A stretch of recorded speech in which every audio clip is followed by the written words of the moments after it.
Alhamdulillah pada kesempatan yang sangat mulia berbahagia ini kita akan membicarakan tentang konsep keteladanan dari seorang figur yang saya kira tidak ada atau sangat langka sosok manusia yang dibicarakan kebaikannya dari semenjak ia hidup sampai berabad-abad, mendapat kisah-kisah tentang bagaimana Rasulullah SAW bersikap dengan sahabat, dengan lingkungan, dan dengan musuh tadi. Nah, sekarang Prof, kita lihat gambaran Islam seolah-olah khususnya di media internasional, Islam identik dengan bom, Islam identik dengan demo, dengan kekerasan, dengan membenci orang yang berbeda agama. Identiknya di-create sedemikian rupa sehingga orang yang tidak kenal Islam memandang ya Islam seperti itu.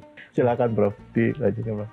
Iya, menarik pertanyaannya Mas David ya, bahwa Nabi begitu idealnya, tapi umat Islam kok begini gitu ya. Ada jarak antara nabinya dengan umatnya. Saya kira yang paling penting kita harus lakukan sekarang ini, betapa perlunya kita banyak forum untuk membicarakan siapa Nabi Muhammad SAW. Bayangkan cuma 3 jam pelajaran agama Islam di sekolah. Di situ kita akan belajar ngaji, di situ kita akan belajar bahasa Arab, di situ juga kita akan belajar rukun Islam, rukun iman, rukun yang lain. Di situ kita bicara tentang perkawinan, waris, firasat dan seterusnya. Mana ada waktu yang cukup untuk membicarakan Nabi Muhammad SAW. Padahal tidak kenal maka tidak sayang kan. Bagaimana kita bisa mengidolakan, bagaimana kita menjadikannya sebagai teladan. Kalau kita tidak kenal siapa sesungguhnya Nabi Muhammad, kita cuma sering dengar namanya Nabi Muhammad, tapi umat itu masih melakukan apa saja yang sesuai yang dia kehendaki. Nah, jadi saya kira salah satu contoh atau salah satu hal yang perlu kita lakukan, perlunya ada event dan momen untuk memberikan penjelasan kepada kaum milenial kita ini siapa Nabi Muhammad SAW. Saya kok sangat yakin semakin kita tidak kenal siapa Nabi Muhammad SAW, maka semakin kita nanti akan melakukan sesuatu yang berjauhan dengan apa yang dilakukan Rasulullah. Pada itu kan kita akan jadikannya sebagai uswatun hasanah. Bagaimana bisa menjadikan uswatun hasanah kalau pengetahuan kita tentang dirinya sangat sedikit? Makanya itu saya ingin mengingatkan kepada kita semuanya, berikanlah kesempatan untuk teman-teman kita memperingati Maulid lah. Peringatan Maulid Nabi Muhammad SAW itu menurut hemat saya sangat penting gitu ya. Ya, apa yang kita bahas pada saat peringatan Maulid itu tidak ada lain kecuali kita memperdengarkan kisah-kisah kelebihan-kelebihan teladan kita Rasulullah Muhammad SAW.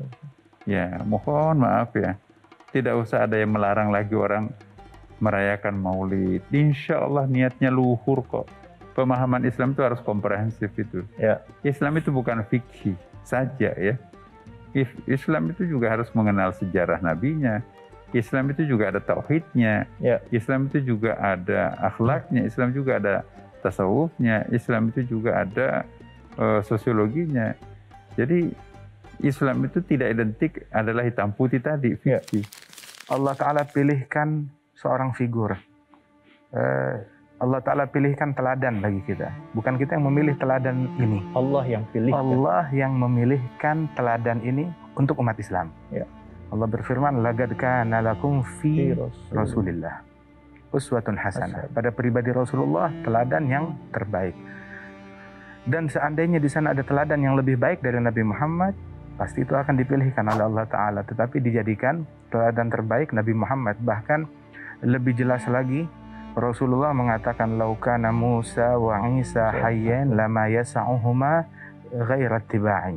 Seandainya saudaraku Musa dan Isa keduanya hidup bersamaku saat ini, maka mereka mau tidak mau tidak ada jalan lain bagi mereka melainkan akan mengikuti aku, meneladani aku, mencontoh Nabi Muhammad sallallahu alaihi wasallam. Dan Rasulullah sebagaimana tadi Prof Nazar menyebutkan, teladan yang sempurna bagi bapak.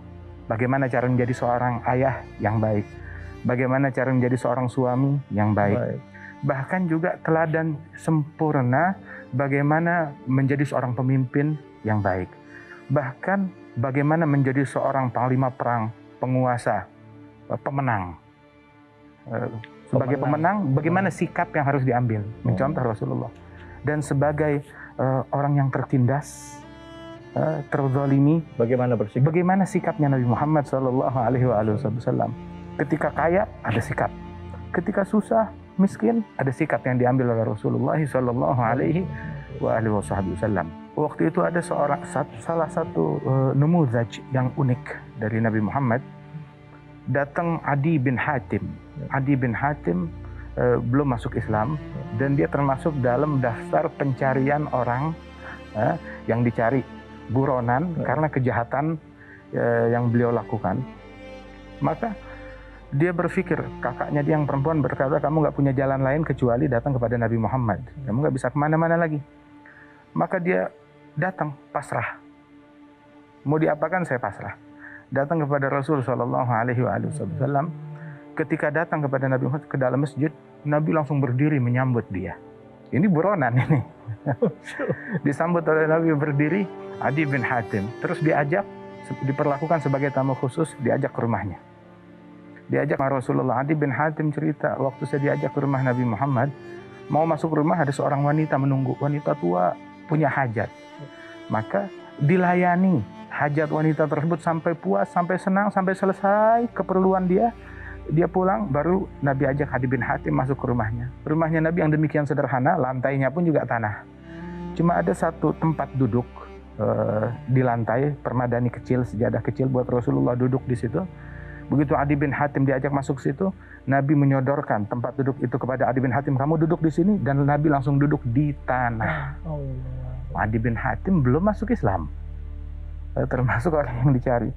Nah, hal yang semacam ini, keteladanan yang hebat ini yang menarik orang ke dalam agama Islam. Gitu. Datang orang-orang kepada Rasulullah di hadapan Abu Hurairah. Ya Rasulullah, inna Daus, suku Daus, mereka telah bersifat kufur dan kurang ajar dan mereka melakukan tindakan yang jahat, maka sumpahi mereka. Abu Hurairah takut ini sukunya mau disumpahi. Iya, karena sukunya Abu Hurairah. Maka Rasulullah angkat tangan. Allahumma hdi Dausan wa'tini bihim muslimin. Ya Allah, beri hidayat kepada suku Daus dan datangkan dia kepadaku dalam keadaan cinta kepada Islam, masuk ke dalam agama Islam. Dalam perang saja, sahabat waktu Uhud yang terbunuh banyak. Nabi dipancing, sumpahi mereka, kutuk mereka, biar hancur, biar binasa. Nabi walaupun dalam perang nggak lupa profesi dia, tugas beliau. Beliau bilang, ma bu'itsu la'anan wala sababa. Saya diutus bukan tukang laknat, bukan tukang caci maki.